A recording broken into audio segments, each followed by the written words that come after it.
ओम नमः शिवाय। दोस्तों, मैं हूं आपका दोस्त आचार्य महेश सुगंधी। मेरे चैनल एस्ट्रो मैजिक में आपका स्वागत है। आज हम बात करते हैं साधना के चिंतन की। दोस्तों, साधना जब तक साधक के गर्भ में पकती रहती है, कच्ची रहती है, तब तक उसके शरीर में आलस्य और अवसाद के चिन्ह रहते हैं। स्वास्थ्य गिरा हुआ तथा चेहरा उतरा हुआ दिखाई देता है। परंतु जैसे ही साधना पक जाती है तो चाहे साधक के चेहरे पर एक सुकोमल कांति, स्किन सॉफ्ट, आंखों में एक ओज तथा उसकी वाणी में एक प्रभाव आ जाता है। तथा अब उसके जो लक्षण होते हैं साधना के बाद, जो व्यक्ति को सिद्धियां प्राप्त होती हैं, आइए उसके बारे में बात कर लेते हैं।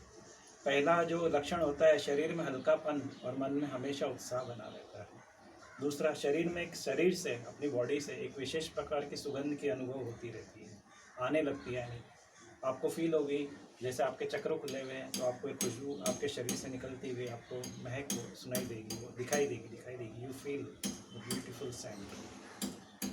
त्वचा पर चिकनाई और कोमलता का अंश बढ़ जाता है और स्किन गेट सॉफ्टेड। तामसिक आहार विहार से घृणा होने लगती है और सात्विक दिशा में मन लग जाता है।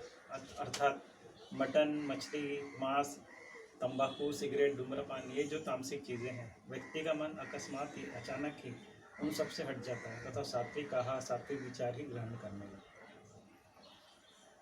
पांचवा, स्वार्थ का कम और परमार्थ का अधिक विचार रहता है। यानी कोई भी कार्य करने से पहले सोचते हैं मेरा कम भला हो, सामने वाले का ज़्यादा भला हो। परमार्थ का ज़्यादा रहता है। नेत्रों में ओज, एक चमक आ जाती है, जो भी आपको देखता है वशीभूत हो जाता है तथा आप शांत रहते हैं, सामने वाला स्वयं अपनी बातें सब आपको बता देता है।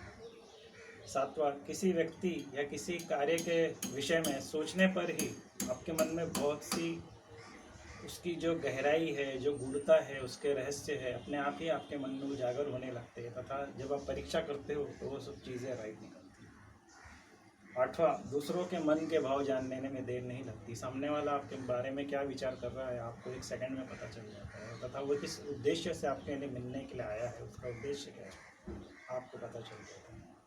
नवा, भविष्य में घटित होने वाली घटनाओं का पूर्वाभास मिलने लगता है। कल क्या होगा, आगे आपके साथ क्या होने वाला है, आपके परिजनों के साथ क्या होने वाला है, आपको पहले से ही संकेत मिलने शुरू हो जाते हैं। श्राप या आशीर्वाद सफल होने लगते हैं। अपनी गुप्त शक्तियों से दूसरों का बहुत कुछ लाभ या बुरा कर सकता है। तो दोस्तों, आपसे ये गुजारिश है कि ऐसे व्यक्ति, साधक जिन्होंने गुरु मंत्र लिया हुआ है, जो साधना में लीन रहते हैं, उनसे व्यवहार करते समय सावधानी पूर्वक, नम्रता पूर्वक तथा शिष्टता पूर्वक करें, क्योंकि उनके मन के संकल्प विकल्प काफ़ी स्ट्रांग होते हैं। यदि उनके मन को कोई बात छू जाती है तो मात्र संकल्प लेने से ही सामने वाले का शुभ या अशुभ होने लगता है। और जो साधक तपस्या करते करते स्वयं गुरु पद को प्राप्त कर लेते हैं, वो गुरु के बाद शिव की श्रेणी में आ जाते हैं, क्योंकि गुरु के आगे का मार्ग जो है वो शिव का है। जैसे गुरु पूर्णिमा समाप्त होने के बाद श्रावण का महीना शुरू होता है, अर्थात उसी प्रकार गुरु अपने शिष्य को शिव को समर्पित कर देते हैं। तो गुरु और शिव दोनों एक है, इसीलिए भगवान शिव को आदि गुरु कहा गया है, परमेश्वर कहा गया है।